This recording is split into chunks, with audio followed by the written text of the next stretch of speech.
Hello, everybody. Welcome back to Superdacob podcasts. We initiated just yesterday with a really special one. But guess what? Today's a huge happening. It is Dame Vivienne Westwood's birthday, the 8th of April. And today, joining me in this conversation is Juan Chamié.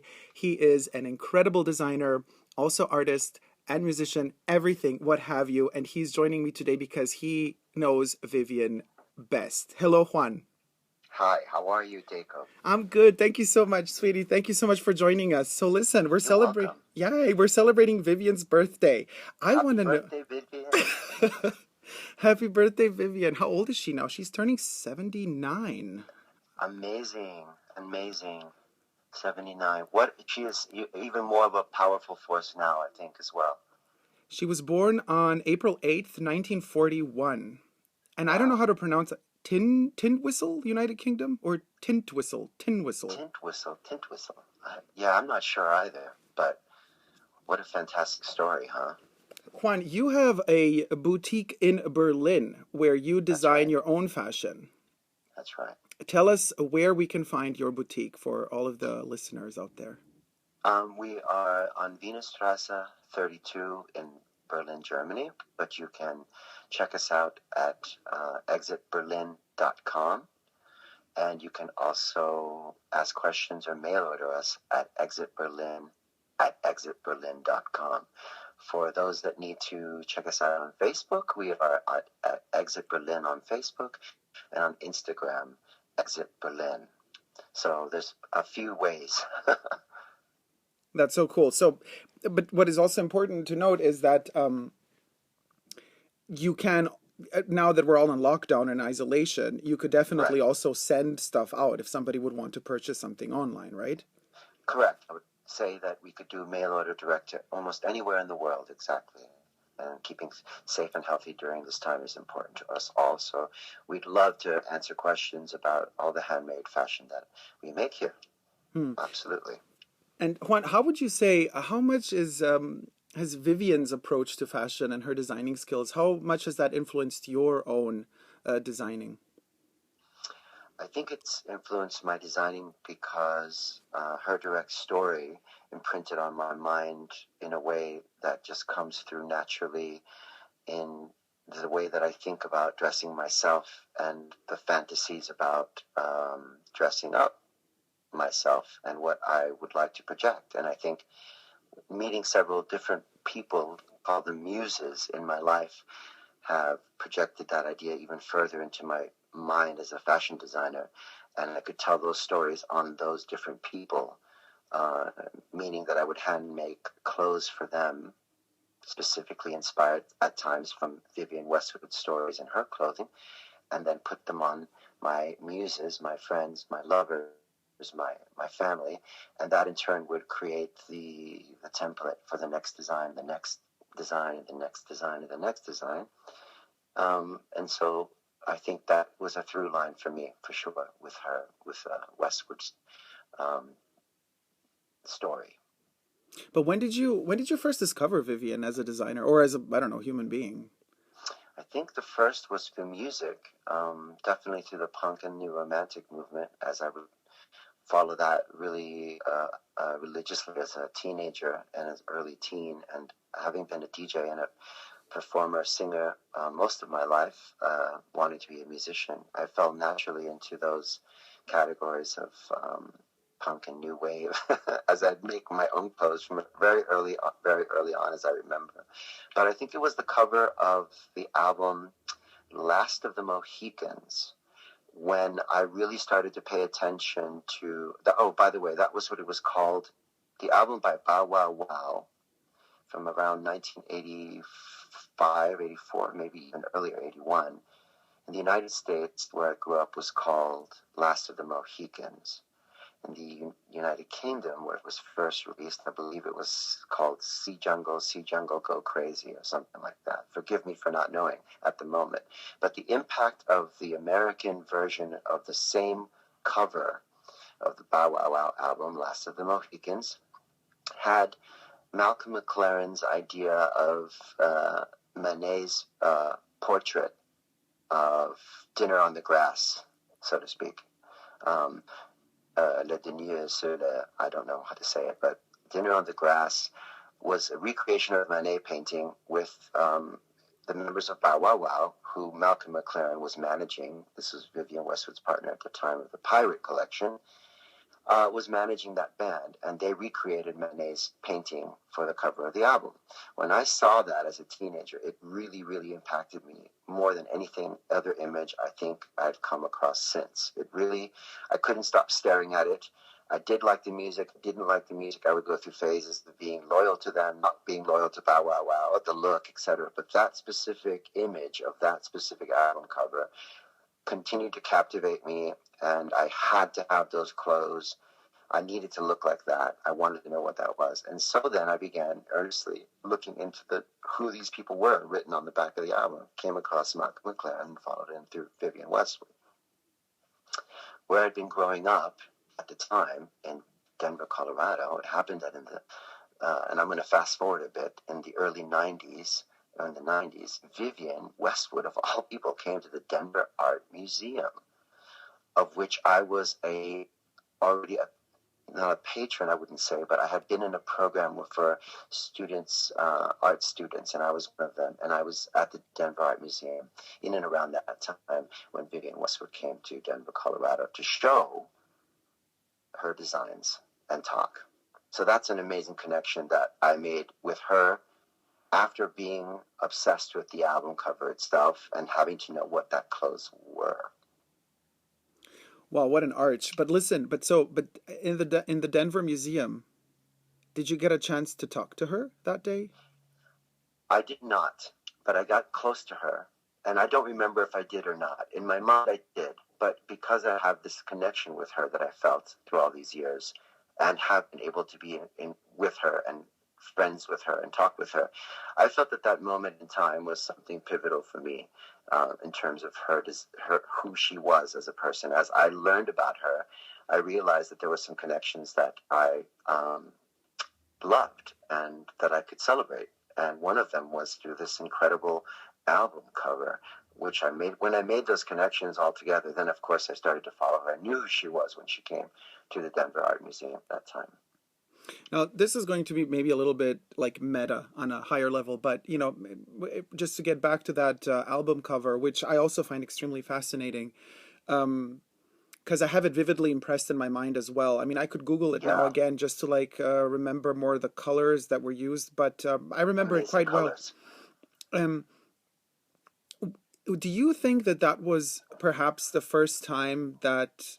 Because I'm not so sure, historically speaking, now in terms of history /art /fashion, was that one of the first times that, we could say Manet now is a classical paint. I mean, we're not talking, not so much, we're not talking about Rubens and Titian. We're not going to go in that back in time. It's Monet. But the question is, was that one of the first times that we had kind of a contemporary modern time clothing or setup used to depict a painting from the art field, like that blend, you know what I mean? The performative blend of having actually real people reset, because today we see it on social media. Now that we have, let's talk about isolation, everybody's quarantined. There's a couple of these people that at home have initiated, because they're bored. And usually it's people who are lucky enough to be quarantining in pairs.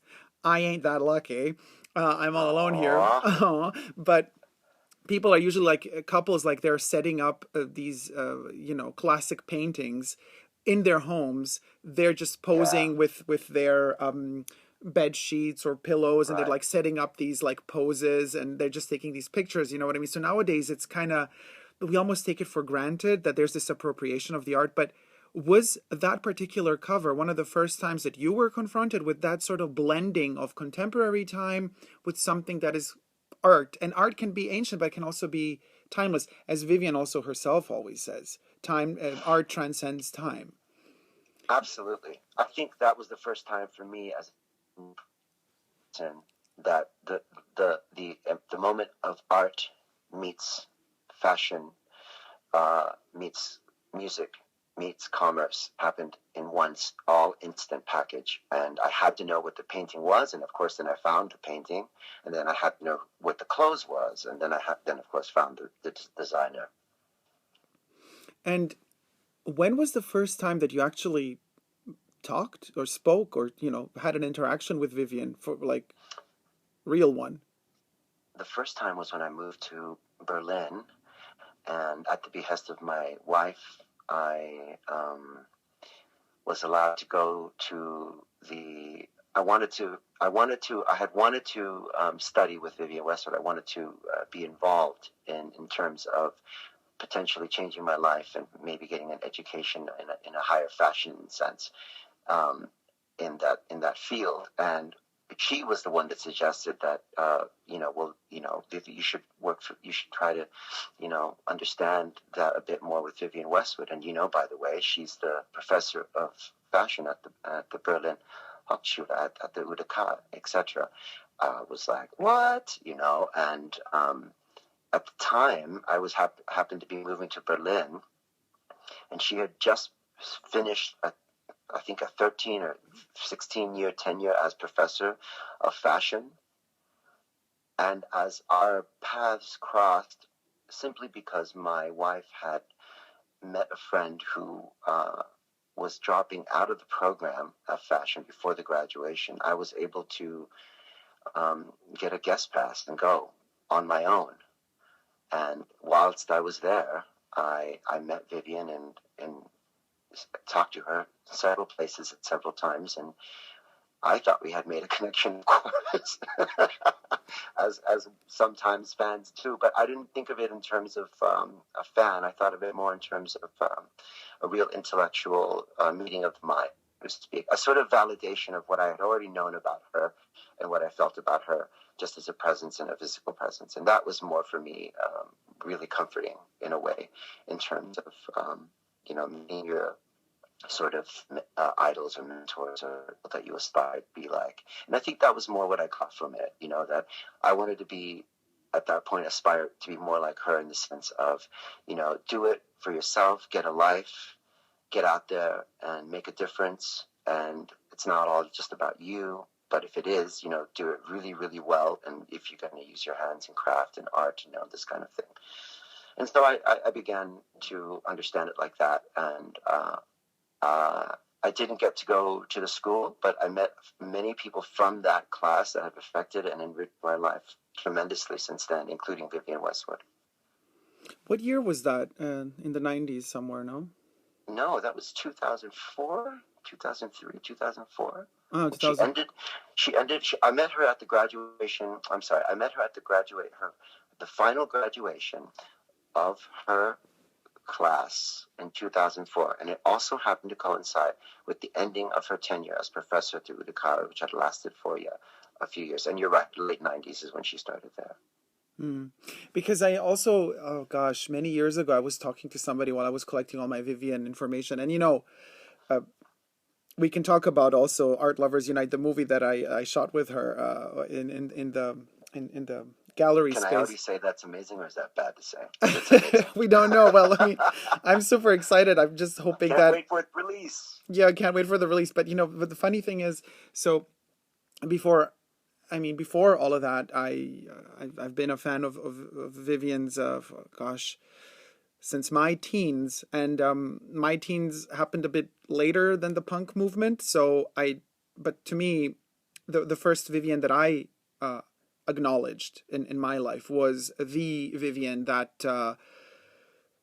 took classical paintings and printed them on corsets and did this whole cocotte chic / meets tartan beast meets noble grande dame meets punk. Those are new silhouettes, exactly. So that's my first approach to Vivienne, and then from there on, it took me a lot of time to develop an understanding of the language that led her to get to that spot. So later down the line, through research, I started appreciating, or as the British would say, appreciating more the punk era and the whole Malcolm McLaren period, and then, which was relatively short considering her entire body of work, if you think about it. Now we have the World's End label, which kind of still celebrates the punk aspect of Vivienne, and but you know, thankfully as well. yeah, exactly. But, you know,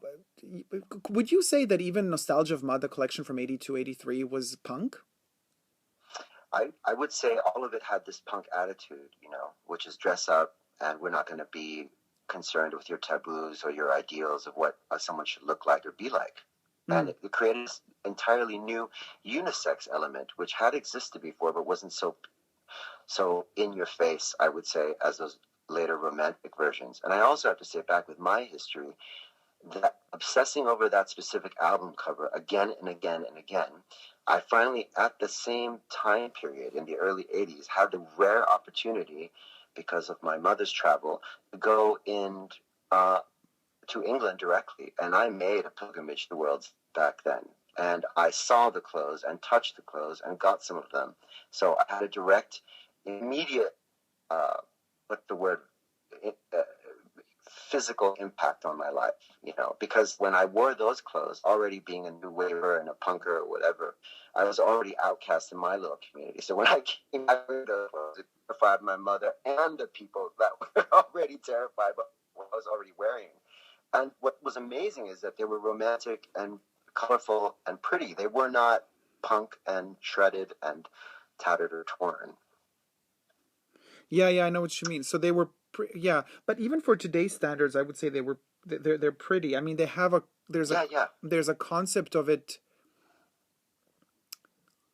I mean, you know, today you're gonna have these post punk designers. I mean, you're gonna have Raf Simons, showcasing a destructured garment. But this is all, you know, showcasing punk visuals on garments. This is all like kind of, at the end of the day, it's like, well, it's derivative in a way. It's like saying, okay, well, you know, others have done it and we're just cherish it and we're celebrating it, we're praising it, but it has passed.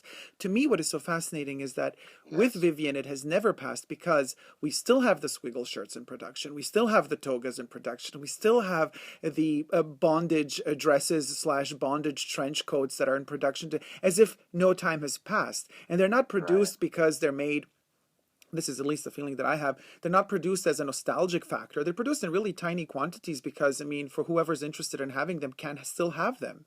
And that really transcends time to me. But just to end quickly what I was saying before, so doing my research before we started filming with Vivienne, I came across this one person who also met her in Berlin while she was launching Boudoir. The perfume, and you know how much I love my perfumes, and I love Boudoir. And so he said something very fascinating. So this is 1998, right? When the perfume was launched, and she was in front of some big department stores. She was already coming to Berlin. I guess she was already teaching by the late 90s in Berlin. Is that possible? I think so. Yeah. Yes, it is. And so she was there for a launch party of the fragrance. Could you imagine? Oh, I wish I was there to see that. Oh my God. I know, right? And so nobody was really approaching her. Like, it's just, she was standing outside smoking a cigarette, apparently. And took a break from signing, I guess, the bottles. I don't know what she was doing. And he kind of approached her and he told me, like, she was so cool and chill about it. He asked her about the perfume, and then she said, it's supposed to smell like post-coital pleasure. Wow. And oh man. And then, you know, Boudoir to me, since I heard that, has always remained that. That's the memory that I have of it. And that is kind of, I think, what trickles down through all of Westwood's memory and visuals is this strange sexuality that is constantly present, no matter what she does, no matter how asexual some of her pieces are. There's still something about them that goes beyond the norm, and it kind of tells you, be conscious. You know, it doesn't warn you, it doesn't say beware. It's just like, be conscious. Be conscious of what you're doing right now. And I don't encounter that with almost any other fashion designers, that responsibility to owning yourself. I don't know how to put it into words. It's quite complex, but I find it so fascinating that I think you got really close with owning yourself. And I think the clothes play a part in sort of creating a theatrical version of that. that gives you a responsibility to overt sexuality, so to speak, or strange sexuality, or the playing with tailoring in that way that only she can, and that few designers can get close to, because of the simplicity of it, but yet it is complicated at the same time, and that's owning yourself as well. Yeah, I think the complication definitely begins when you put the garment on and you realize for most of the garments, not all of them, but most of them, there's an asymmetry in the patterns, and then there's a symbiosis that happens, I have the feeling, between the garment and the wearer of the garment, because the pieces are mostly asymmetric. Once you put them on, there's a tension, there's some sort of friction happening between the wearer and the clothes, and the clothes kind of force you to be aware of your movement, aware of your stance, of your posture. And all of a sudden, all those movements that you deemed to be routine, you didn't think about them. Like, you wake up in the morning and you brush your teeth, but you don't think about the mechanics of how you take the toothbrush in your hand, how you put it in your mouth, how you start brushing your teeth. You just do it.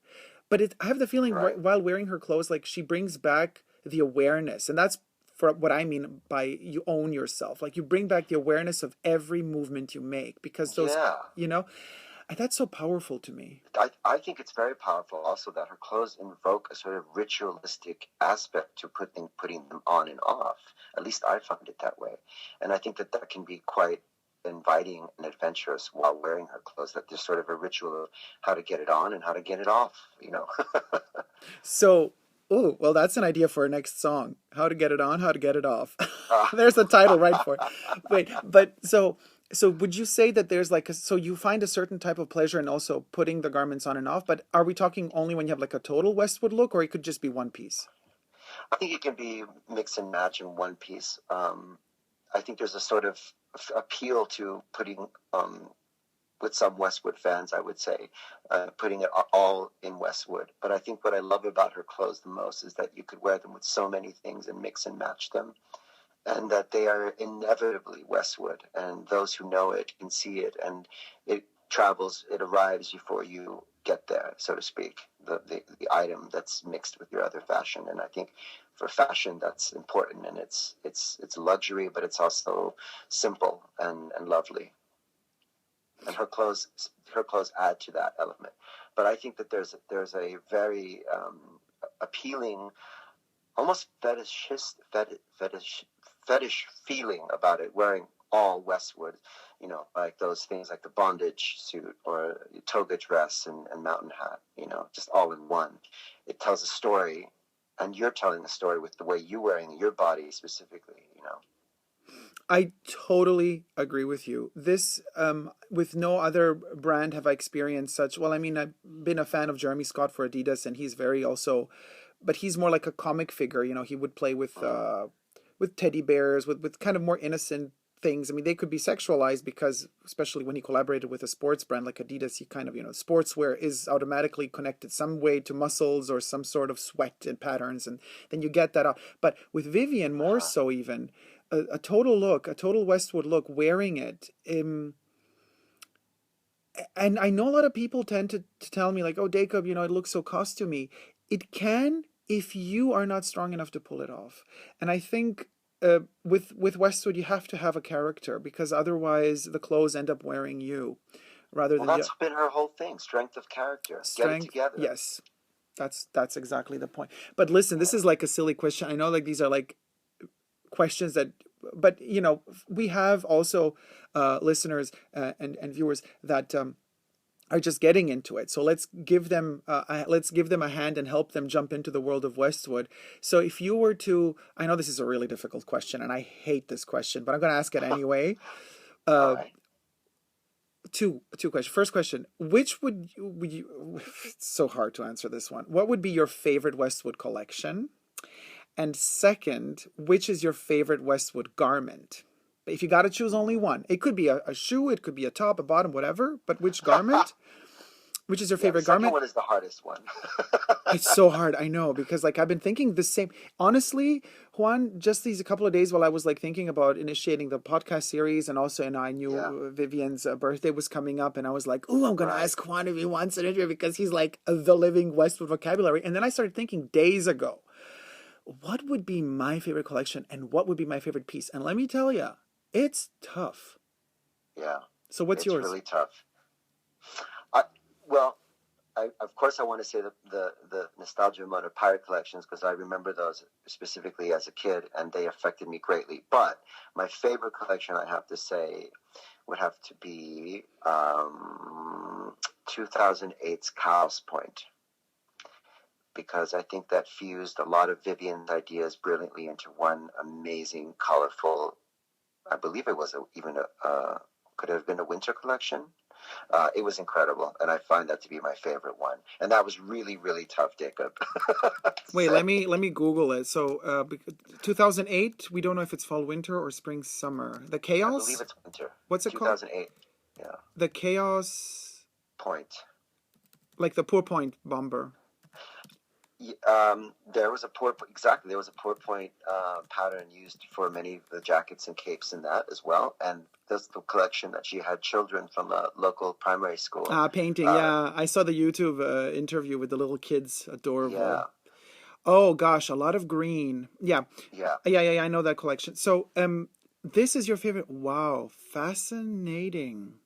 I think so. I think that fuses a lot of the essential elements that Westwood has carried on from the very beginning, and then has also added a modernization to it. And the story, of course, is that they're in the jungle, and they're, that's a rainforest saving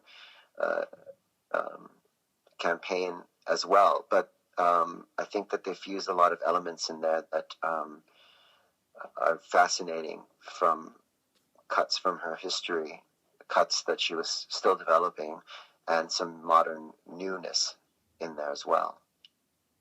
I'm looking at it. The story is all Westwood. It's all very romantic. It's all very, shipwrecked and asymmetric. And I think that's what can also attracts new fans as well, who've never seen it or don't have a history with Westwood. Yeah, shipwrecked is a good word. Collection, yeah, that was my favorite, I think. Shipwrecked is a good word, especially when she launched Anglomania. The whole, remember the first ad campaign she made was all about these kind of shipwrecked young pirates that are kind of abandoned to themselves, but they all look so fucking gorgeous. I think that's the way she looked at it when she's designing those clothes. Totally. And I remember that was the shipwreck kind of style that I first noticed with Anglomania, with the first Anglomania ad campaigns. And then, of course, Anglomania shifted to something else, and Anglomania has been discontinued since one season, so we don't have Anglomania anymore. But okay, I didn't know that. Yeah, they might keep it in Asia for now, but Anglomania is no longer. So what, if anybody out there is into Anglomania, just to let you guys know, what's in stores now is the last Anglomania collection. And what is your favorite garment? That's a tricky one. My favorite garment is the Union Jack distressed or oxidized Union Jack print. I think it was called the Scratches print top. Now, it is based on Vivienne's, which I think is one of the most groundbreaking designs that she created, which is the muslin bondage top that she had made in the early 70s with Malcolm McLaren and all the silk screens that were overt and pornographic.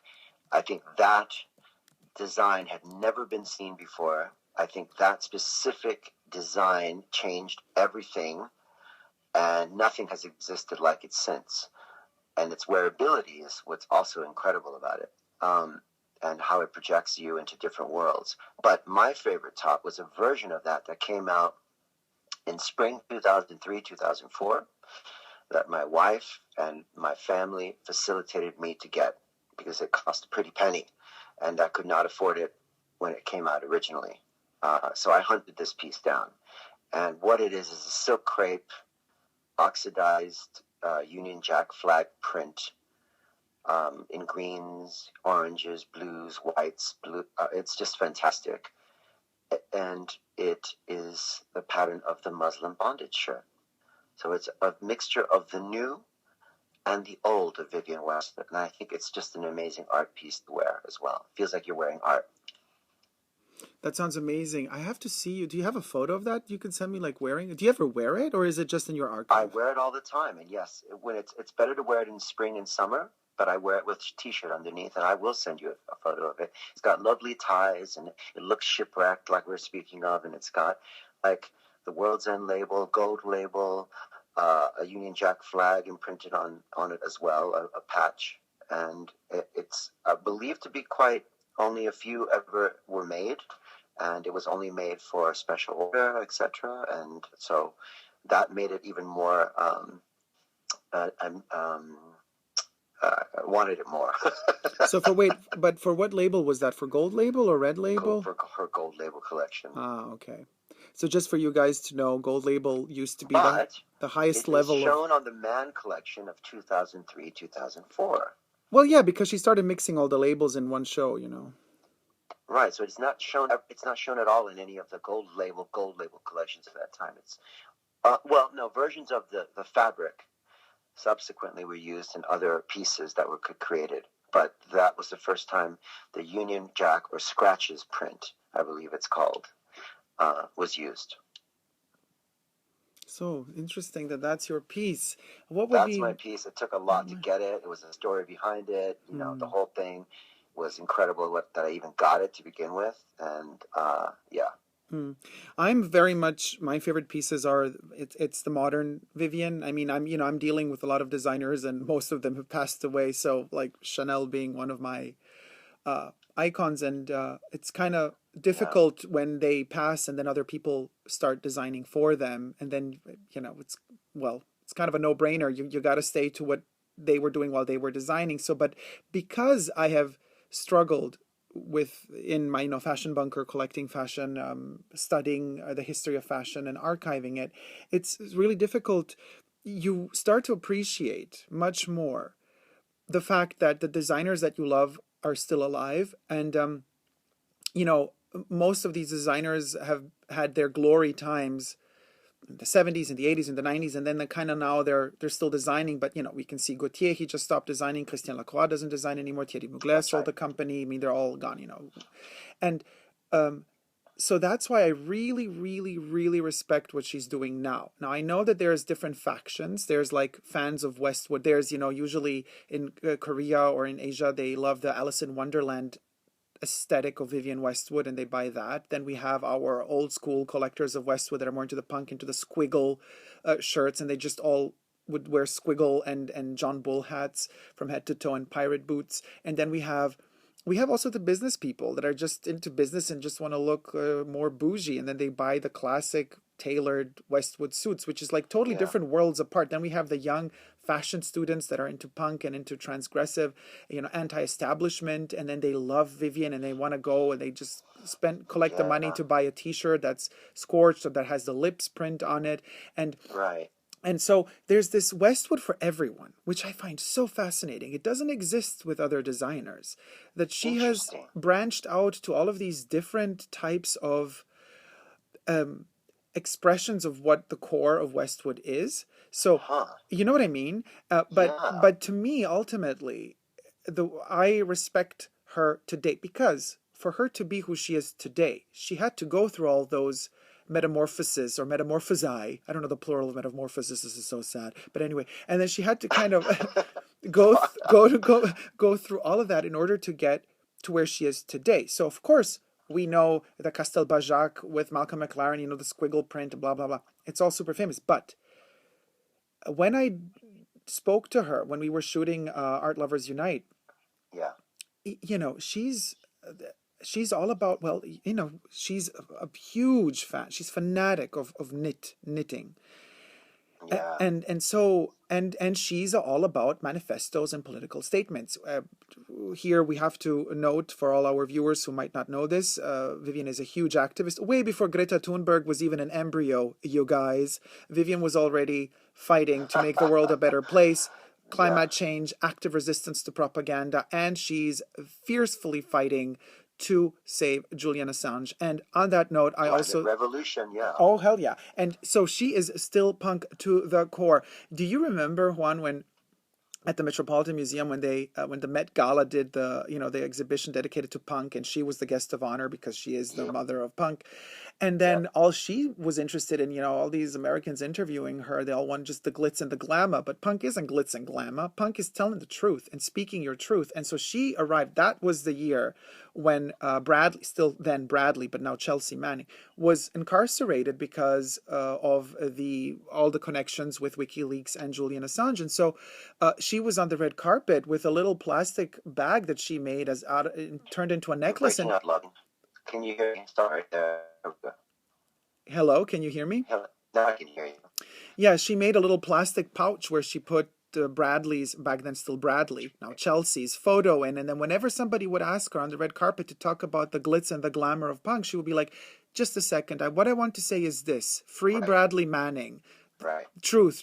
And then they would cut her off every time. And I'm like, well, if the Metropolitan Museum is making an exhibition dedicated to punk, then be punk. You can't just fake it.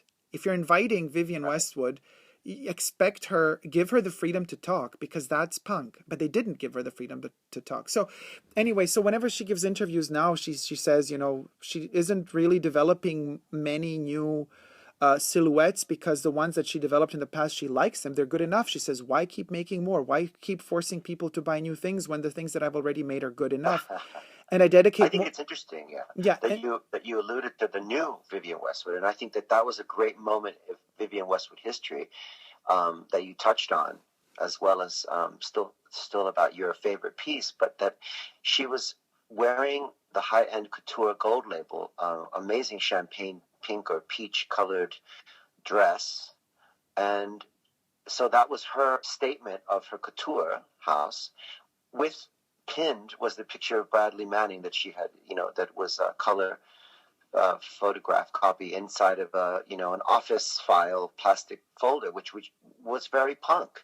And I think she is the punk, the one that created those templates. And I think that was a fascinating moment of time of the new Vivienne Westwood, and the idea that has never left her mind, and that is truth, and speaking out and being an activist. And that was a great moment, and including the fact that it wasn't nice and it was quite rude that they were not letting her have a voice, but it flashed back to her time in 1970s. They also were trying to stamp out the voices of the punks, but they couldn't help but look at them and want to record them on film because of how fascinating they looked. And emblazoned on all of those clothes were her political statements. And in just at that moment that you just touched on was her back to her old ethic with the new ethic. Oh, totally. Completely in place. It was a loss on a lot of people, but I think that a lot of people that saw it realized what that was in that very historic moment that you just mentioned. I got goosebumps just thinking about it. Goosebumps. Totally goosebumps. And let me tell you, so that was around 2013, 14, 12, 13, 14, the Met Gala. And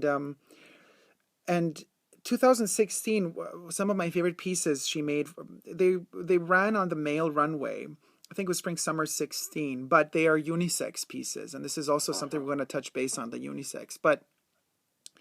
And it is, because these are my favorite pieces, I also wore them in the movie with Vivienne, and it is her political statement mixed with punk, mixed with the knitwear, and it is the "Politicians Are Criminals" logo that she created, but it's not printed; it's knitted within the garment, the piece. And I have a cardigan, wonderful. I have a vest, and I also have a sweater with the "Politicians Are Criminals" logo on it, and then this within this knit, she also built in holes, and little tiny holes in some spots to resemble marks of animals clawing onto the clothes, as if they're being torn apart, not just by humans because you're battling a war against corruption, but also because you found the sweater maybe in a trunk, because it comes, and here is the point where I get goosebumps again, god damn it, because it comes from the past, because we never learn from the past. We keep making the same mistakes. History keeps repeating itself. So you find this sweater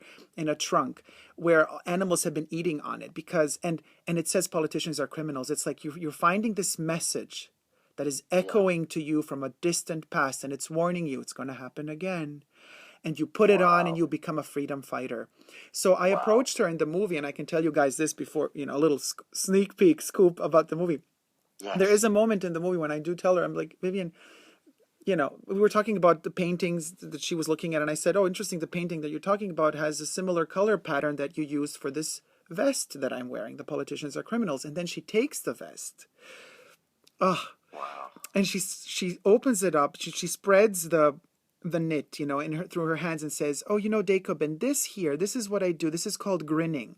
When I put a Wow. pattern of a color, I put a yarn of a different color underneath, and then when you knit it, so you have a lighter color on top, but as you're wearing it and as it stretches out, what trickles through, what shimmers through from the background is the darker hue that kind of bleeds into the lighter hue." And it's kind of Amazing like moment. also a notion of the past coming to the present. And to Right. me, Juan, honestly, I get goosebumps every time I think about this. And also, I just love her more and more every time I realize the depth of poetry that is there, how conscious she is when she designs these pieces, and especially how humble she is about it, because she doesn't push it. She doesn't do marketing. She doesn't care. She has a message to give. And I was telling her in the movie, like, wow, Vivienne, I mean, you have a lot. You have all of these plans for the future. She's like, oh, and she said, I don't have much time, but there's a lot to do still, and I want to do it. Amazing. Yeah. Honestly. So that's my favorite kind of these political pieces that she's implementing the statements into the knitwear and also into the World's End label that from time to time we also see on the runway. I don't know if you remember 2017, I think it was. Mm-hmm. We got it was when she started developing the playing cards, but they weren't really playing cards yet. And you had this one piece. I got both of them from World's End London, the Wilma shirt and the shorts. They're like a Right. silky combination of gold label and then printed patches on I canvas and remember when you linen. got those. Those are amazing. And they You have all got the these, short shirts and the top. and those were, and then, they told me, well, they were just made for the runway, but then they were so kind of editorial in that respect and such a strong political statement that 4 pieces, we had enough material to make 4 or 10 pieces, and we made it just for World's End, but they weren't in distribution anywhere else. It's stuff like that to me is quintessentially Westwood still today. Exactly. She used the Wilma shirt pattern, which is one of her classics. She didn't alter it, didn't make it new in any way, but she just added these new manifestos, these new political statements, this new kind of climate revolution meets active resistance to propaganda meets free Julian Assange meets what else is she into as well? Oh yeah, save the Arctic. Yep, exactly. Art lovers unite, intellectuals unite was also on their patches. IOU, I think. I mean, it's incredible. What can I tell It's you? an And incredible piece you have, and I love that how it's the hues of color as well, and using the gold label, inner lining fabric for the shirting, and the back's different. It's got a burlap sack patch cut out with the skull and the eyes, I believe, knitted on felt. It's just an amazing piece. That you have actually the book, it's all that she's continued on, and that is a very quintessential piece of hers as well. That's fascinating. but I what do you love that piece that you have. oh, thank you. But what do you think about this? I hear a lot of kind of contrasting, well, facts can't be contra. Facts should be facts, but in today's world, you don't know. But so, did Vivienne or did she not design the Anarchy logo? She said she designed the Anarchy logo. I've seen her say it on film, and I've seen her say it in. She has said it in writing. I believe that there were art school students, and especially during this French riots in this late 60s, and had impacted a lot of people in an art school sort of Dadaist movement of the late 60s and 70s. And within that group of people, specifically people like Jamie Reed and other artisans, silk printers, hand printers of that time, who were friends of Vivienne's and Malcolm McLaren's, I think that image, and I could be mistaken, may have been developed by somebody else inadvertently, and Vivienne created it just on site from just seeing it somewhere like as a graffiti, I would like to think, and then appropriated it and broadened its graphic ability by sharpening its edges and making it more uniform looking. into what it is today that we love so much. Or she actually just created it as a scribble right away, and then was like, this is it. And so was Malcolm. And I think that's fascinating. I would love to know that directly, but she has directly said that she would, that she created it. She said it herself. I mean, because that's mind blowing. Because okay, if she mind blowing to me, yeah. Yeah, no, if she said it in an interview, then she takes credit for it. But usually, most people do not even know that the Anarchy. And guys, for those of you who don't know, the Anarchy logo, it's like a circle, and there's an A that points out. It punctuates. It breaks through the restraints of the circle. The A breaks out of the circle. That's the Anarchy kind of logo. To think, something so historically relevant and important and Vivienne is all about slogans. It's all about logos. She's a very visual person. Yeah. But she studied. She's a teacher. She studied education, right? She studied education, and then she was also a hand jeweler. She studied jewelry making, I believe. But she had been also, as a side job or side hustle, as they say, was also, had entertained or did a few courses of art school or silversmithing, working in jewelry for a little bit and handcrafting things. So, and then as she herself has said, that her generation, is make, do, and mend with whatever you had. If you had a yard of fabric or a piece of fabric, you had to use every single scrap. And I think that's part of what goes into her fashion as well, which is so fascinating. Yeah, the DIY, you guys, do it yourself. Vivienne is one of the first to do it. And just a quick turnaround, because I mentioned that I was going to talk about unisex. Westwood started doing unisex clothing before unisex was even the new black, just to let you guys know. For her, gender bending was not even a question. It was just the way it is. And this is also why I love her so much. So to wrap it slowly down, because this is so fascinating to talk to you, we could talk for hours, but let's just end it on like some fun notes, because thank you. I mean, a little bit of shade, because it's always fun. One of the last interviews that because Naomi Campbell said that she never did an ad campaign for Vivienne Westwood, and finally, like this summer or this last winter, she had her first ad campaign. I think Jürgen Teller was the photographer, and they also sat down and had a little interview, her, Andreas Krontala, and Naomi Campbell, remember, for her Instagram.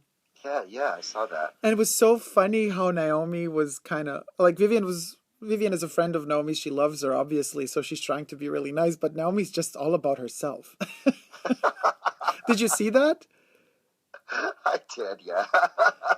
And I love how Vivienne is like talking about, well, changing the future, making it a better place. And Naomi's like, oh, Vivienne, do you remember when I fell on your runway in the 90s? Oh my God, that was like so embarrassing. But I think it's great how that was also handled with the kind of Vivienne Westwood tack that she's known for, and welcome. And we'll never have anyone like that again. And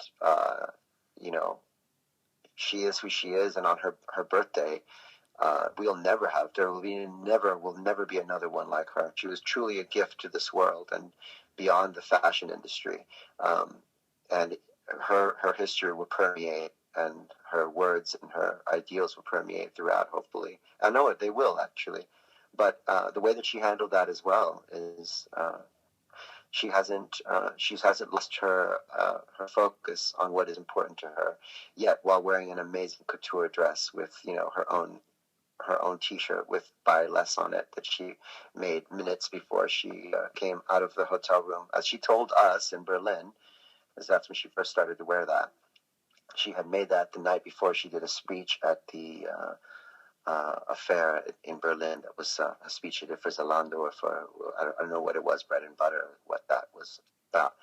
And that was also a fascinating fashion moment. Sorry to get off on it, but that she continued to do. She had her message, she had her couture, whether it was Naomi Campbell in front of her or an audience of 3,000 people. She was going to see through to make sure that you understood who she was as far as her political and her activism. And that, tied with the fashion, is what makes wearing her clothes so great and so appealing. And you start to approach life because you're listening to what she's saying while wearing this clothes, and you're moving out of this, I want to be a new romantic, I want to be a punk, to I want to make a difference. I want to help humanity. I want to get a life. And it's so fascinating for you guys to, if anybody out there wants to follow Vivienne Westwood, she is posting like a diary of herself in isolation because she is turning 79. So unfortunately, coronavirus is very dangerous for her. And so she is in isolation at home. But how fabulous, this lady turning 79, she dresses up, thinks about every detail before she goes in front of the camera to give her statement of the day, to talk to us about the revolution, about climate change, about helping Right. Julian Assange. And she dresses up in high heels, mind you, at 79, and goes for She it. loves those, by the way. Those. Yes, but it's just like that lust for life. And let me tell you something. When we were running through that art museum with Vivienne filming for the movie, you know, she was tireless. I was telling her, Vivienne, do you want to take a break? She's like, oh no, Dacob, let me take you to the 14th century. And then she would run off to another room, and that lust for life and wanting to communicate. And I was like, God damn it. All these like teenagers and people telling us youth is the future, youth gives you hope. No, it doesn't. Bitch, it's when I see a person over 70 that has so much energy, lust for life, did not turn 1 inch bitter, but is the opposite of that. That gives me hope for the future, because it gives me hope that maybe if I am lucky and if I work on myself, I might one day just end up being that lucky to get into that age and still be so positive and full of energy, because that to me is everything in life, honestly. I agree with you 100%. I couldn't have said it better. I think that's what's also inspirational about her, just as a human being, as an older person that's aging, as a woman that's aging. That is so true, and I think that gives us inspiration for us all. And with that, I want to say happy birthday to our dearest, dearest, beautiful little lady, Vivienne. And Juan, you want to wrap it up and send her your love? What do you want to say? One of the greatest moments was that, from studying that, obsessing over that image of the Bow Wow Wow album, fast forward, I've come full circle with her fashion in my life, and studying how to make clothes, that she would visit my shop in 2017, 16, 18, and was here herself with us. And I was able to make that connection with my clothes and her. How was it to have her in your store? It was life-changing. She was very relaxing and approachable and generous, and she genuinely loved the fashion and gave me a rave review and made me feel validated as an artist. And I was way more than I had expected. That's not anything I had expected. And so therefore it was a gift, and it validated my obsessiveness, going back to this album cover we spoke about, because I had never seen anything like that before, and continued to study that fashion. And I wanted to make those clothes. I wanted to look like that, so I couldn't afford them and had to make them. And for her to stand here with me in my own shop years later and bless us with her presence, and that she wanted to be here and was engaging and thoughtful, was a very humbling, and I'm very grateful for that moment in time with Vivienne Westwood at Exit Berlin. Happy birthday, Vivienne. You have impacted my life tremendously, and the beauty of your artisan handiwork and humor has made it possible to think of life in different terms, and to have adventures through fashion, but also, continue a philosophical zeal that it permeates throughout us all. And this time that we're in right now couldn't be a more perfect time to get into Vivienne Westwood and some of her thoughts and activism. So happy birthday, Vivienne Westwood. Thank you for that, Juan. You're welcome. And with that, guys, I bid you adieu. Thank you so much for tuning in today. Happy birthday to Vivienne Westwood. If you haven't already but wish to, consider subscribing to my channel here on YouTube. I'm also on Instagram, Facebook, Twitter, Superdacob all spelled together. And I would like to take the opportunity to thank my patrons for helping support the channel over on Patreon. This video on Patreon will be ad-free, by the way, so go on and check it out over there without any interruptions. Thank you guys so much. Until next time, never forget to never give up on love. Love you all. See you soon. Take care. Bye.